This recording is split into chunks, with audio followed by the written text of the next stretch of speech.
everyone. Welcome to Primetime Live with Coach Kary, your fitness and well-being advisor for thePause. Today, I'm excited to interview Sylvia Sunstrum, and Sylvia is here all the way from Winnipeg, Manitoba, talking to me on Zoom.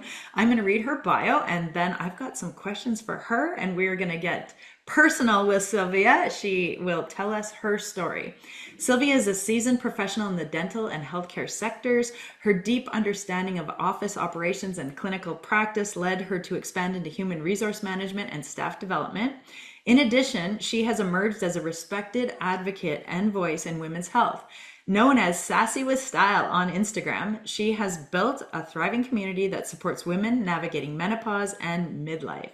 Her advocacy is rooted in personal experience. Sylvia views menopause as a powerful phase of reinvention.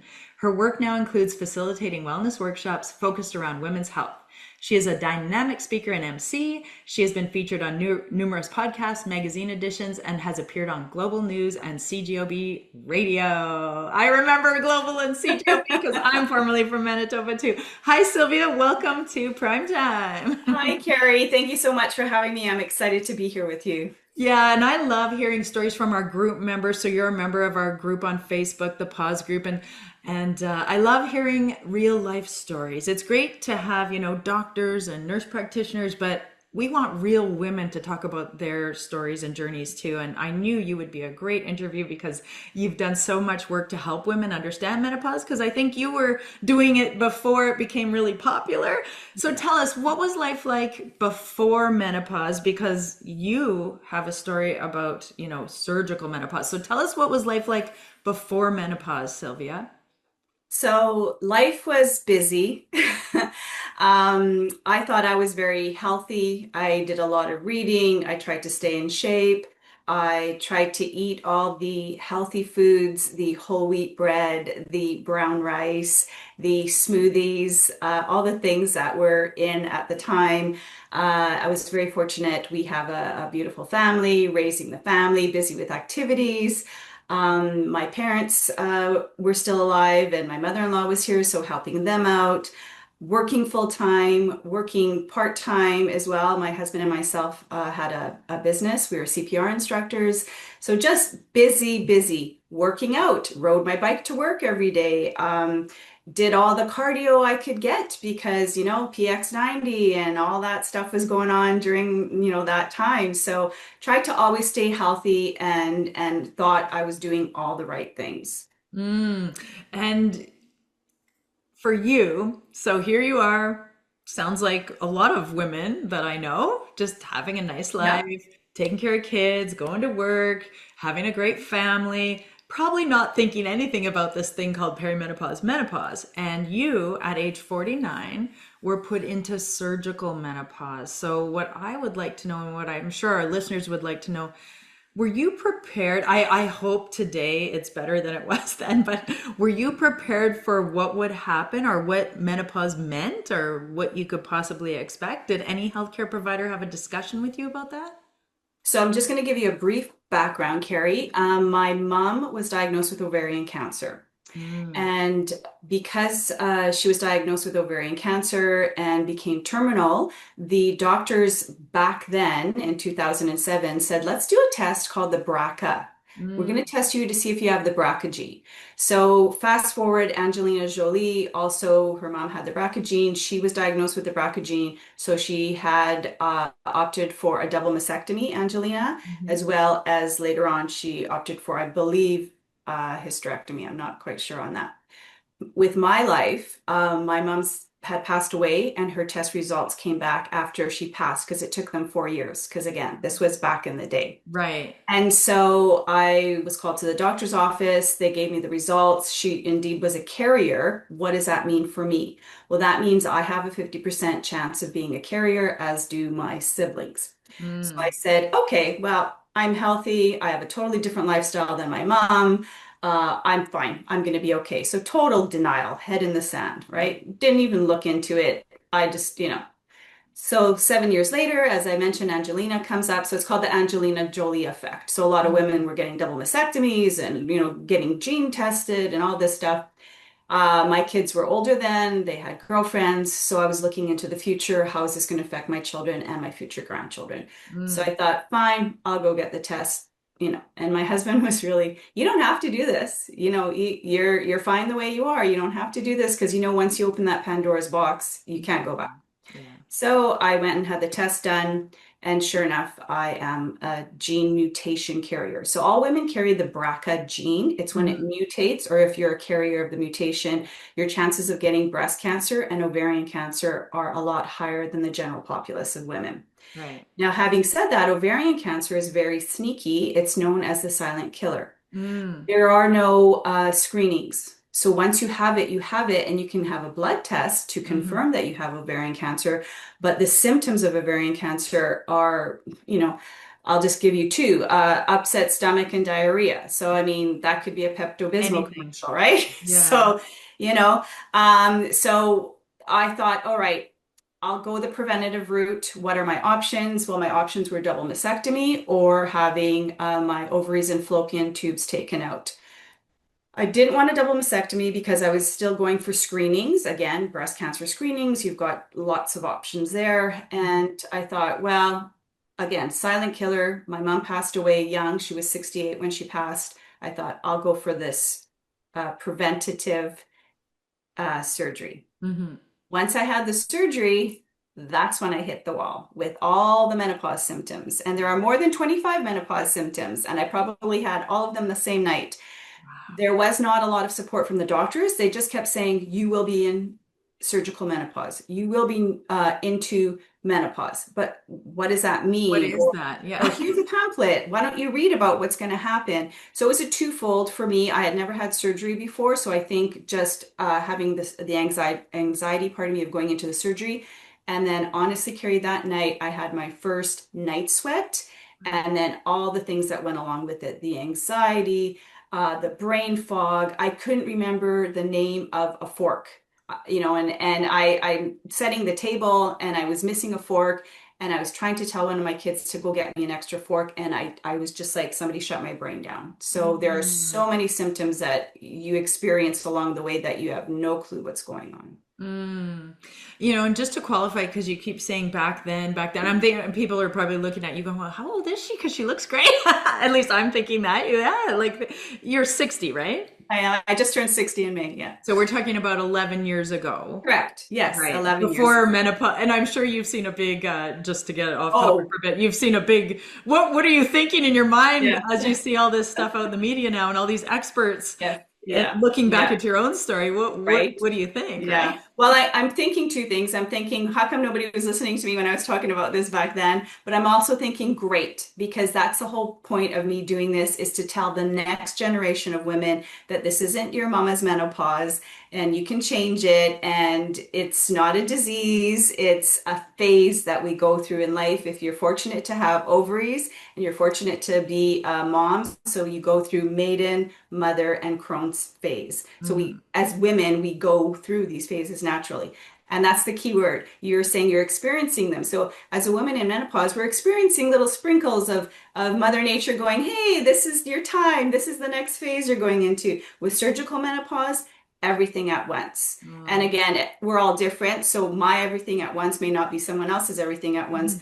But certainly once I started looking up the different symptoms of menopause, holy moly, there's a lot. But again, it's a symptom. So what is the cause and how can I go backwards now? Then that's what I ended up doing is kind of going backwards, going, okay, how can I be better in my menopause journey? Right. And we're going to get to that right away. I just one question that popped into my mind. So back then, 11 years ago, Yeah. I think that's kind of right in the time when everybody was saying no to HRT, right? Because of that study that we had, that women's health study. Were you offered any kind of support that way, or was anything said? What was the discussion 11 years ago around HRT? That's a really good question. Really good question. And again, keep in mind, I had this preventative, proactive surgery because I was concerned about cancer. Right. Okay. So then the menopause was kind of like a bonus. And I went to the doctor, and just for my annual checkup, she said, how are you doing? blah, blah, blah. And so I told her I was going through all these menopause symptoms. And Hmm. so she just looked at me and she said, well, I can offer you HRT or I can offer you antidepressants. Oh, yes, I've heard this that so many women were offered antidepressants yes, this is something Yeah, to so read. I Wow. said, yeah, so I said a big no to both. The HRT, again, I had the surgery because the cancer. So how is you increasing my estrogen or testosterone or proestrogen? How is that going to help me manage? And again, the research that was done then, Hmm. wasn't great. So again, now we know that there was some skewed numbers and things are different. So Hmm. so I never did have HRT. I did this all naturally. So time healed me and the things that I changed in my lifestyle. But definitely, I mean, if you need it, absolutely, it's there for you, and that's a Hmm. discussion every woman has to have with her doctor. But I Right. didn't think that I was depressed. I thought I'm going through symptomatic things Yeah. with my body. I don't need an Antidepressant. antidepressant. Yeah. Wow. Interesting. I'm glad I asked. Okay. Yes. So let's talk about you now specifically. You said that you had some things you did, lifestyle related things that helped you with the transition. So after you started experiencing these symptoms, how did you manage the transition? Tell us like what kind of things that you attacked in a lifestyle way so that our listeners can have more things for their toolbox that helped you. I like the way you said the toolbox. Absolutely. So, and I talk about that a lot myself, is I added things in my toolbox that I was watching other people doing. So again, Instagram is not always a good thing to be on. Social media isn't always a good thing to be on. But if there are no other resources that you're seeing, then Mm, take what you see, do your research, and see if it works for you. So don't take mm, everything at face value. So in my case, I was looking more so at root cause. Like, why am I having a hot flash? What is missing? Am I missing something in my diet? Am I thinking I'm eating healthy, but it's not really healthy? Is this something that's a metabolic thing mm, that's increasing these symptoms?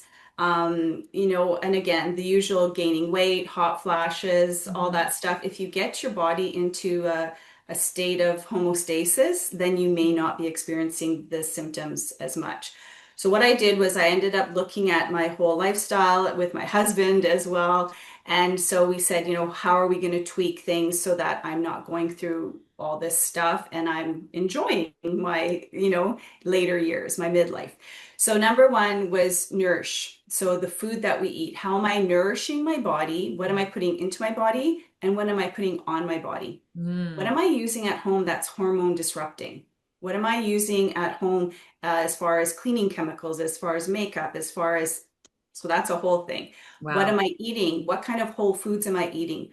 Seed oils, not a good thing. So again, I just want to keep this as Reader's Digest version, but again, we're eating fats, we're eating butter, we're eating tallow, like no seed oils. We're sprinkling Right. olive oil onto our salads. So again, just the research behind all that stuff. Exercise. Exercise and walking. And walking are two different things. I Hmm. very much targeted my muscles. Like, what am I exercising? What muscle groups am I, and you know this, what muscle groups am I exercising, right? I tapped into your help there a little bit too back in the day when I was in my 40s and I thought like I feel healthy, but why am I tired all the time or whatever, all the things.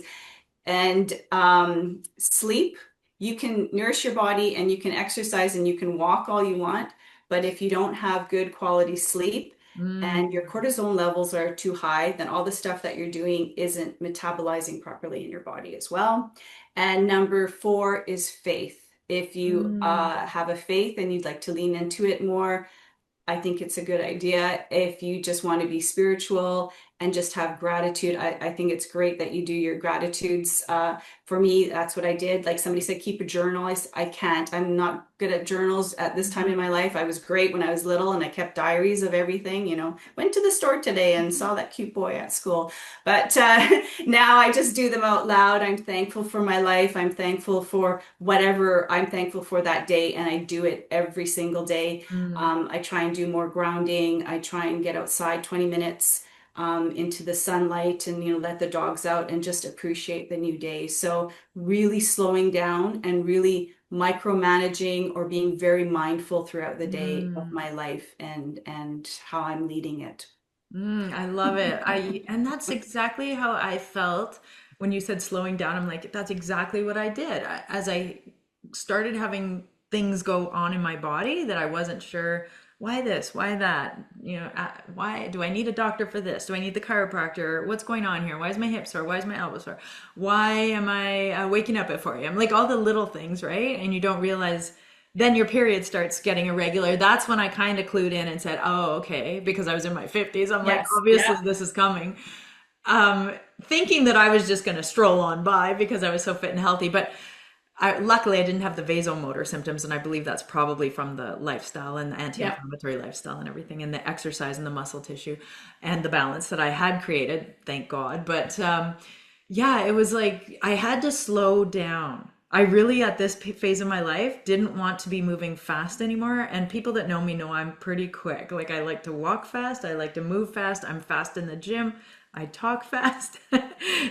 I had to learn to slow down. And that meant turning to things. You said faith. I'm still exercising, but now I'm going to change it a little bit to yin yoga, which is Yeah. more reflective, Yes. introspective, Yes. Yes. slow, Yes. breath work, deep Yes. breathing. Yeah. Yeah. Like Yeah. everything just felt so good to me to slow down, to Yes. sit in a hot sauna. Like I would have never wanted to sit around before. There's no way. Like, Yeah. and we really have to listen to our intuition at certain phases of our Absolutely. life. And when your body's telling you it's time to slow down, you need to slow down or something's gonna break, right? Yeah. Yeah. Our Okay. body has an innate wisdom to heal itself if you give Mhm. it the right tools. Yeah. And it's up to us as individuals to figure out what that is. And Hmm. that's why I think these four pillars, if you're looking at changing your lifestyle or habit stacking, Yeah. these are pretty important pillars to work around your lifestyle for sure. Right. So, Sylvia, tell us, because I know you told me you made your bedroom into a sanctuary, and that was a big priority for you. And as we know, if sleep is off, nutrition will probably be off, exercise will be off, mood will be off, everything will be off. So, let's focus on sleep to end up this conversation. Tell us what you did to make sleep a priority. All right. Well, my husband is a shift worker, so he never did get good sleep.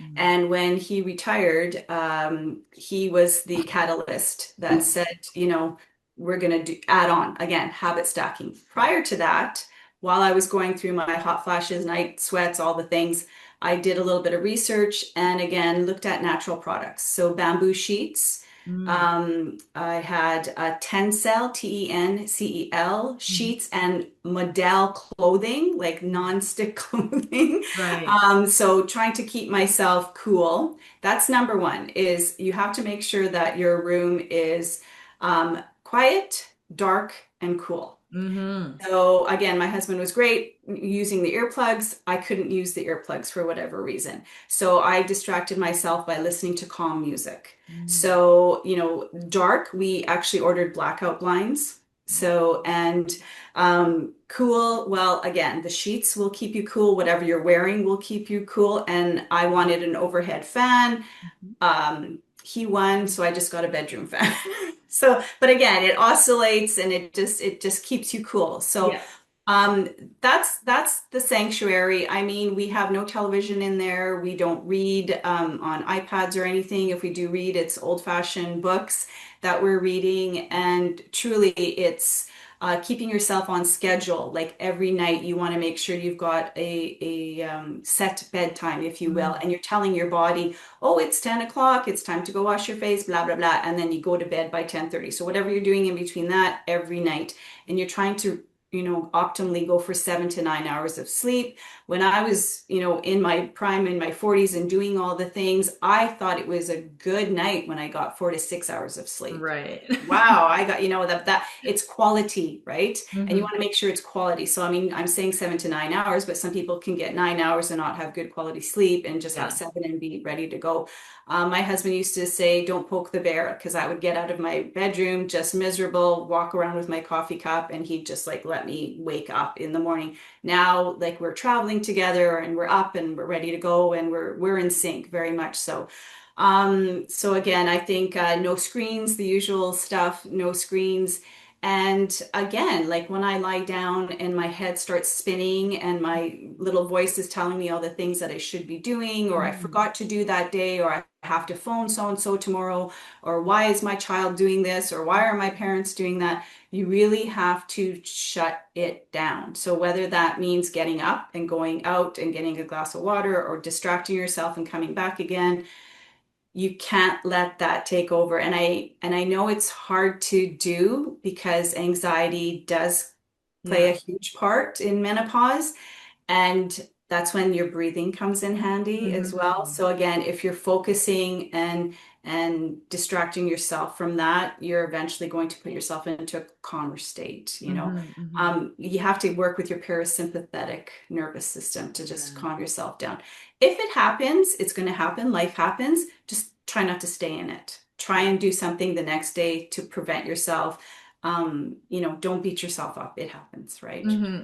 I have a notebook beside my desk, beside my bed on a little table and a pen, so that if my brain really is racing Yeah. because of a to do, and I'm like, oh, I'm gonna forget that, I can just like in the dark, even I Perfect. just write it Yeah. down, Yeah. just Yeah. because it just gets it out of my brain. So I Yeah. find that if there's a good time to write some things down right before bed, if you're just like a couple of things you want to make sure you remember the next day that you've done, that you've got on that piece of paper, it helps me get it out of my head and I know it's there. So I'm not rerunning over and over. Yeah. Do you have any kind of like a pre-bedtime? Do you have tea or anything? Or That's a good question. Yes, I do have tea. I have chamomile tea. Again, tested some of my vitamins and minerals, and a lot of us are magnesium deficient. yeah. So I take a magnesium and a zinc Mm-hmm. before I go to bed, have my chamomile tea. Lemon balm is also very good. So if I can mix I cocktail everything. I never just drink something straight. I always like to add stuff into it. So I'll make my lemon balm tea, but then I'll add a ginger tea bag, and then I'll, mint, whatever. But yeah, lemon balm is very good. Magnesium and zinc. Valerian, once in a while, I'll pop a Mm-hmm. valerian, a pill. Essential oils are also very Mm-hmm. helpful. I actually have a magnesium balm that I put on my feet, and I have an essential oil roller to help me again calm down and get me into that state of calm as well. So yeah, that's my little bedtime routine. I don't, it's great because I'm retired now, so I don't always wear makeup, so I don't have to worry about washing my face. Because Nice. again, that's a whole other thing about stripping all your pH off your skin. So Yeah. it's like if I don't wash my face one night, it's fine. And of course, I always brush my teeth and I floss. was gonna just say, being a dental, you always flush and brush, floss and brush before you go to bed. Oh, that's Yeah, awesome. Thank you yeah, so much, Sylvia, for sharing your story, your journey, for giving other people hope, and for, yeah. It gets just better. yeah, and that here you are, 60 Yeah, years young, thriving, traveling, enjoying life with your absolutely. partner. That's Yeah, amazing. Thank you so much, absolutely. Sylvia. Thanks for Thanks, coming. Carrie. Appreciate it.